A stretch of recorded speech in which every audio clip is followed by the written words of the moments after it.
The first few lessons, we are mainly based on some general knowledge of the game industry, did popular science. So let's start with this lesson. We will gradually start from the game template expected to be taught in this course, make more specific and professional game production related knowledge. Now, game selection and gameplay design. It is a key factor that affects the success of a game. In this lesson, we will learn about it together. Game selection and core gameplay design. There's a lot of games out there. How to choose a model to ensure that the game is popular in the market.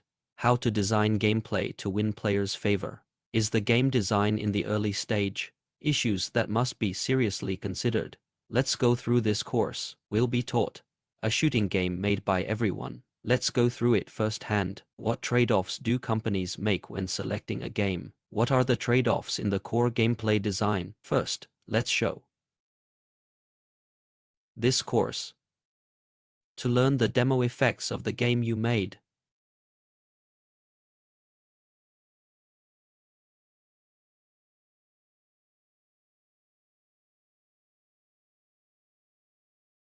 This is a top-down shooting game. The main gameplay is players survive by eliminating monsters.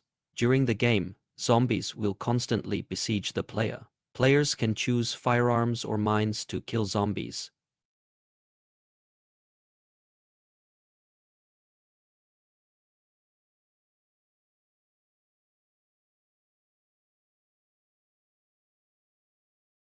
It can also be based on the area where the zombies appear. Plan a route to escape zombies. When the number of zombies reaches the player's limit, players can consider turning on the machine gun for auxiliary defense. Some zombies will drop objects after being killed. Player picks up dropped objects. You can enhance your equipment or skills. After obtaining a certain reward, the corresponding level can be unlocked. Overall, this game is a light game with a low angle of view. Can bring players the ultimate lawn mowing experience. You should already know after the demonstration just now. The core gameplay related to the game. Next, let's analyze the game selection together. Obvious.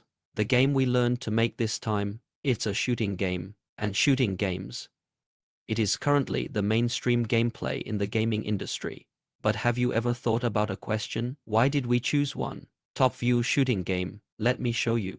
To figure out why you chose an overhead shooting game, we first need to understand the impact of different perspective settings on the game. The common perspective setting in the game is the first person, third person and overhead angle, etc. For example, the game screen you see now. It's a first-person perspective. This game screen belongs to third-person perspective. The last game screen belongs to the top view angle. First-person shooter game. It simulates the real shooting experience. For example, CS Crossfire, Call of Duty, etc. There are several key factors such as aiming ballistic headshots.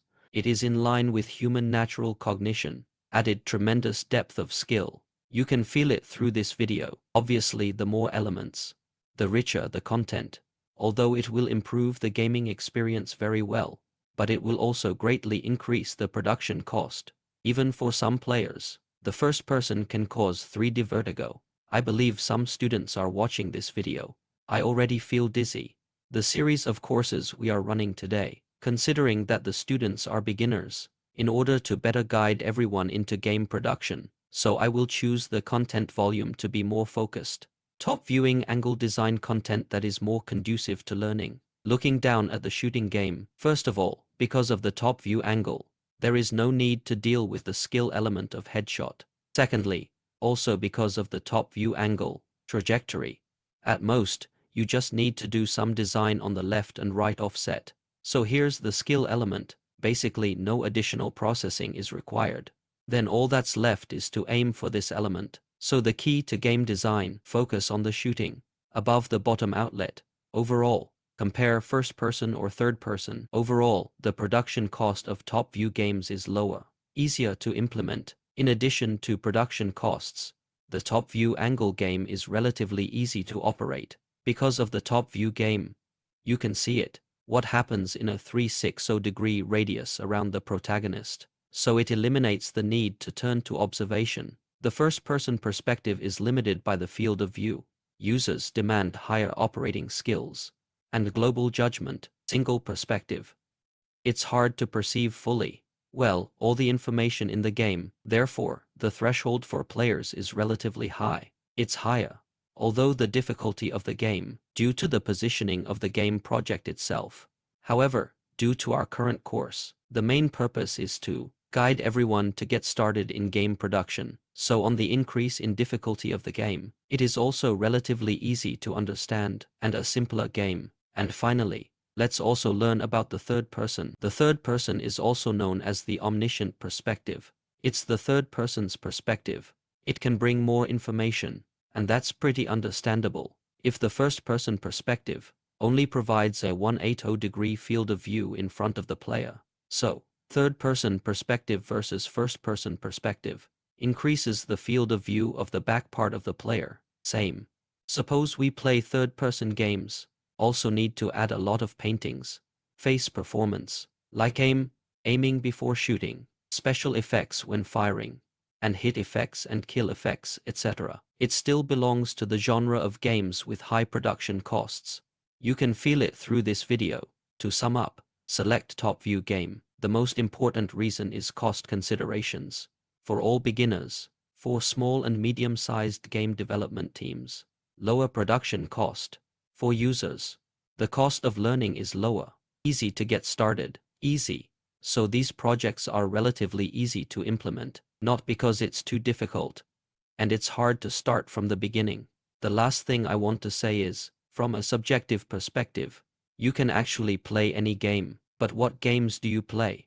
It depends on what resources you have at hand. What kind of game design ideas do you already have? After talking about the core reasons for this course selection, so let's take a look. The core gameplay design of this game we want to do. That is, we choose the game template to implement this time. What are the main core systems included? The core gameplay of the overhead shooting game, mainly shooting and character system. As a shooting game, must have a gun.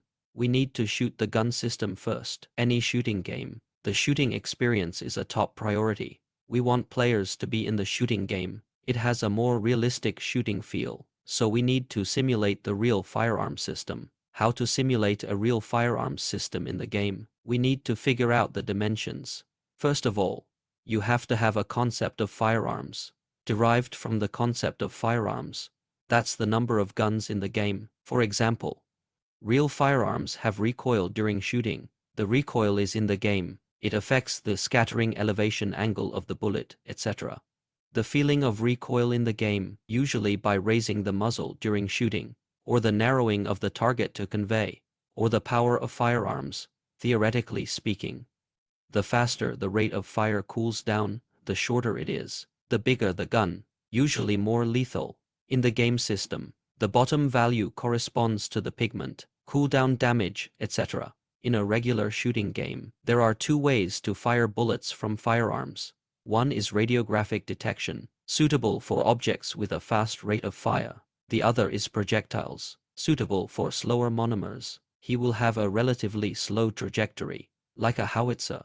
It is used in common PUBG. There are also mashups, like Overwatch. In shooting games, after the bullet is fired, are there any objects in it? Definitely need to give players a design feedback, usually through the effect of dense stone. The performance of the stone hit is reflected. For example, headshots and bleeding on the ground, and some special sound effects, etc. Let the player know the effect of the design of firearms in the game. There is another latitude to consider. That's the change in weapon handling. For example, the change in focus when aiming, performance of firing, the manifestation of recoil. If it is the first person, here, a separate line must be made to match. Invisibly increases the production cost. 4 corners off. These can be simplified. The performance of firearms is part of how to make firearms a better experience. Definitely requires a mix of different skills. Pair skills with firearms. A more efficient lawn mowing experience with guns. It involves the management of resources. For example, the management of bullet health coins in the game. This resource management has always been throughout the game. For example, in the game Yacht Machine Gun. When do we fire the machine gun? If the first wave of zombie attacks comes, you turn on the machine gun assisted defense. When stronger and more zombies come, you will find at this point the machine gun has run out of bullets. It's extremely difficult to deal with it on your own. These are the players throughout the game. Resource management needs to be considered. In the game, players who survive can get more rewards. Get more rewards can enhance character skills or unlock new characters. After character upgrade, the player's ability to survive will be relatively stronger, so it's a closed loop of resource management. Guns are at the heart of shooter games, but it's often the characters who determine the direction of the game. Let's take a look. How are decision-making systems specifically designed?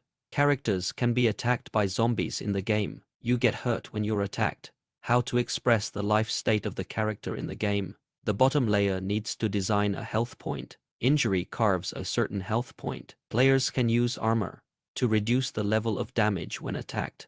The player takes damage when using armor. Priority to remove armor value. When the health point is below a certain value, prompt display prompt information. Alert the player to try to restore health points. Therefore, a resource management wall method is formed to simulate real players. Movement and physical changes in the real world requires design stamina and mobility related skills. For example, walking, sprinting, rolling, etc. Different actions. It must be different after expending physical strength. For example, when we design the character to fly and run, restore a certain amount of stamina per second, a certain amount of stamina per second when sprinting. When the physical strength value is lower than the fixed value, display prompt information. Remind the player to try to restore stamina. In addition, as a planner, when doing numerical planning, it needs to be systematic. Select the corresponding value in a targeted manner. Proper subtraction. For example, when we design the basic values of the characters, considering health points, armor value, physical strength value, hunger, etc. The health point is when hurt. Deduct certain health points. When the health point is lower than the fixed value, display the corresponding prompt information. Prompt the player to replenish vitality. When the physical strength value is lower than a fixed value, some of the player's energy-intensive skills cannot be used. For example, it cannot be used if it rolls and jumps. All other values are the same. Consider the purpose of designing this value in the game. For example, in this game, design a height value for the character. The weight value is not necessary. Because of the height value, weight value and the entire game flow, it has nothing to do with resource management. So when the game is numerically planned, learn to make trade-offs. Here's another example. In fact, the game actually weapons also have health points. The duration of use of the weapon maintenance cycle. How long does it take to maintain? We don't need to think about it here. As long as we have the numerical value of the character, implemented a character function, then we can expand and design more characters. Let users sense the game or unlock it by paying. Other modules are the same. As the wave of zombie attacks increases, players need more powerful weapons to deal with. At this point, we can design according to the gun in front of us. Expand more weapons. Other related systems are involved. There are also dropped items, monsters, etc. The subsidy will be expanded here first. And finally, let's briefly understand the characteristics of our game. This game is a low poly realistic style. Choose low poly because there are fewer faces. Suitable for mobile games. Because the phone screen is so big. Designing with higher accuracy. It has little significance for improving the visual experience of the game. It is easy to slow down the game running speed. Secondly, we choose to shoot from an overhead perspective. In addition to low cost, there's another factor. It's the overlook angle. It's more elements. Players have a wider audience. Where is the drop? Where are the zombies? Players can observe. To quickly distinguish, make the best route choice. The above is a summary of the game's features. This also includes details to consider in game design. Everyone can make a preliminary understanding at this stage. Okay, so let me leave you with this. The main learning content of today's class. First, we learned about the course, ideas for selection of shooting games from overlook perspective. Secondly, 4 different perspectives. Have a preliminary understanding of the type of game involved. What are the advantages and disadvantages of each of them? You've got some awareness. Then, learn about in-game game templates, design ideas of management system, and finally, understand the impact of game style on game production costs, and the impact of gaming experience. Then, from the next class, we'll take it one step at a time, realize the core gameplay of our game, and finally, I hope all customers download and install the SandMod by themselves, key, and use the template to create a project. Get familiar with the game and the underlying logic.